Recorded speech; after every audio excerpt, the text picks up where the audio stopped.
mind always wavers, correct? So how do we overcome that? For that only we sit in meditation. For that only we follow those principles, 5 principles. What we say, if we do that, what we do, accordingly our mind will also align with that. But as such, mind is not a trouble. Without ego, it cannot run for very long. Once you become aligned with the oneself, Yeah. the ego will go and mind will. Right ego. Ego you need, Yeah. but it has to be right ego. Without ego, you can't function. All what is there, all is needed. You cannot remove anything. What all you can remove is misunderstanding. What you can remove is ignorance, because it is not there. Ignorance means something which is not there and you are thinking that it is there. See, there are in Sanskrit, because this spirituality, it is suits in comes in the Hindi, Sanskrit, that kind of language only. Sanskrit, I would say. There is a two things: tat and tat or satya, fact and truth. Something which is factual may not be true. And when we are talking that way, generally we say both of the things in one way, which is not the case. So this you are appearing to be here, but I am saying in reality you are not here. This is what you are appearing to be. Why I am saying so? Because it will not last forever. Only your subtle body will last. So you have to understand that how is that subtle body's alignment with your whatever you are considering yourself. You consider this is my mind, no, but mind, he says I am very clear, I am nothing. If you make me nothing, then I am nothing. If you want to make me anything, I become that. If you think of hunger, then I make you hungry. That way. So it is like mix, you can say mixed state. Whether mind is telling that you are hungry, or you are making you are hungry, that is why you are utilizing your mind to look for food. So if both are clear, moving towards clarity, mind is also becoming clear, your sense is also becoming clear. When you need food, that is limited, that this is the time I need food. Other time it is selling, then is no, it is not correct. Something is wrong with you. Why are you telling me at the wrong time? Generally I eat at this time. So either it has to give you the correct reason that this is the reason, and if it satisfies to your intelligence, then you will do it. Otherwise you will not do it. So this kind of alignment has to come. Needs has to become clear that these are needs. Tools to recognize them, perception has to become clear that this is it. Make it this way. We say regulate and moderate. Make it at that. And then you are free from that for some time. So that, like we are sitting now. For some time you have taken food, taken bath, everything fine. Some time you can sit. No, nothing is troubling you. That way, if that becomes some kind of more regulated, that it almost falls off despite being there. If your Sukshma Sharir, subtle body, becomes so powerful that it is no more bothering you, this means it cannot do anything. What you outer body, it cannot influence that subtle. That if willing can influence it, but this says become incapable. Abhi it is happening reverse. This is overpowering that. If this is trouble, then that is forgotten. Because impressions attachment with this is so much. So when I am saying you, I am saying this is not permanent you. So become in alignment of permanent you. And permanent you and I are not different. Ultimately, they are only one. So we are moving in that direction. So that alignment we keep doing. So then this turmoil of mind and all become less and less, because when it is moving in the right direction, it will become less. It is not one tablet panacea that if you take it, it will be like this. No, it can be told move in this direction. Continuous process. Continuous process. And see, that's why I say keep documenting so that you see your progress. This is happening. Otherwise, you are left to the whims and fancies of your mind. Someday, some very hard impression comes and you say, "Hey, तुम बेकारी कर रहा था, इसमें तो कुछ नहीं था." Then you are gone for a toss. So every time I say, please write, please see your own track, what is happening. Because this is how the pull of Maya is very troublesome. Even the highly attained persons, they have fallen. That is why Ramayana and Mahabharata is called history. I do not want to give them an even time frame. They are eternal. Anytime they will be relevant, because they nothing to do with anything. It is telling human nature. That is how you behave. That is how the human nature is. Every character in Mahabharata represents a psychological bent of mind. State of mind. Or different types of mind. This is how mind operates. This is how things operate. Tendencies go. How such a person will tend to behave. You can say what is ego, what is this.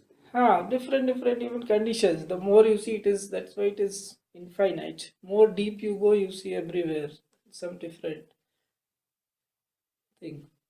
It is with our evolution that you see it. There isn't in any scripture they say why they give that value, because you see with somebody's vision. Like as a Krishna says in Gita, now Arjuna asks, can I see your big form, universal form? Then he said, yes, you see. Then he said, oh, but you cannot see with these eyes. I have to give you the vision first, then only you can see. So any scripture, it is not that anybody can, of course you can, you have intelligence, can interpret, but how to see it. That the more we keep evolving, then more we keep seeing what is there. Otherwise, there will be of not much use to us.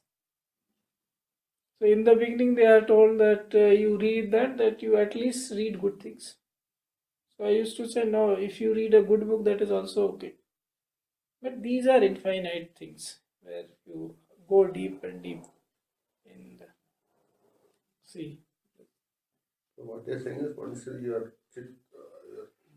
core becomes aligned to the divinity, the mind will align. Yes. It should be practical. That's what I am saying. One should not be afraid of it.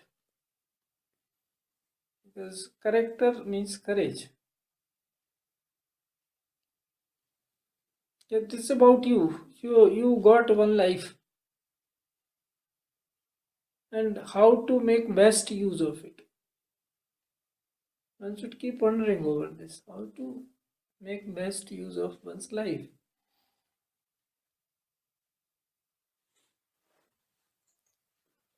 Otherwise, what happening is generally people say, okay, jaisa chal raha hai, the way it is going, let it move, keep going.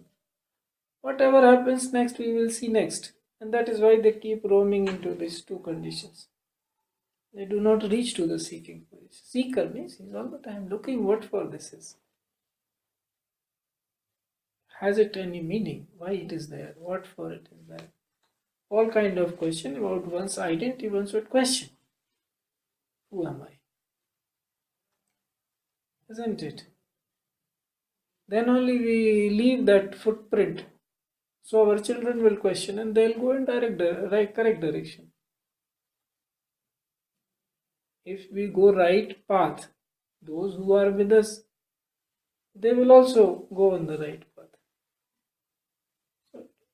Tell them, that's why I say it is very practical. Tell them that yes, Artha, Dharma, Kama, Moksha, that is the way it is.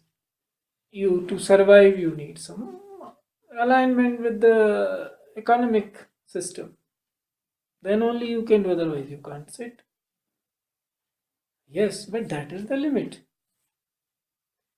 But if you, from the childhood, you are teaching them, no, money is everything, then that is what you have taught them. And later on that will be reflected. What is their mistake? Are we not party to that? We have to tell them rightly that this much is important. Yes, it is important. Without it, you can't do anything. That is why it has been placed on the first. Arth, Dharma, Kam, Moksha. If you do not have alignment with the economic system, you can't do this. But that is the limit. It's a second then, there onwards. What is Dharma? Duty. Dharma is duty. Then you look for it, what is duty. Then there onwards, your seeking should be there. It's a continuous process. Today, I think that statement Nelson Mandela made. I was just thinking, look how correctly he has put it.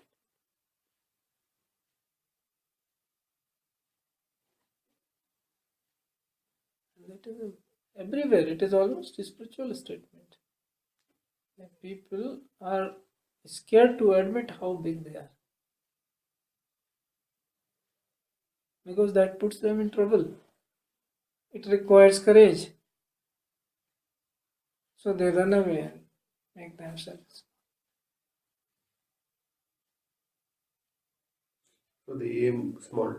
Yes, simply because they do not want to take responsibility. It needs courage. It is like throwing oneself in a sea without knowing how to swim. But that is where the thing is. So Kabir says that in different words, जिन खोजा तिन पाइयां गहरे पानी पैठ, मैं बपुरा बूढ़न डरा रहा किनारे बैठ. जिन खोजा, those who sought, तिन पाइयां, they got, गहरे पानी पैठ, they went deep inside. और मैं, this I, बपुरा बूढ़न डरा, then I don't know, I will sink. So raha kinare बैठ, I sat on the bank, I could not go. So any thing is all the time same. From Vedic period to Upanishad, Aranya, all everywhere to Vivekananda. He also says Uttist Prabharanyam, which is what? It is a Upanishad statement. Rise, awaken, stop not till you receive, till you get.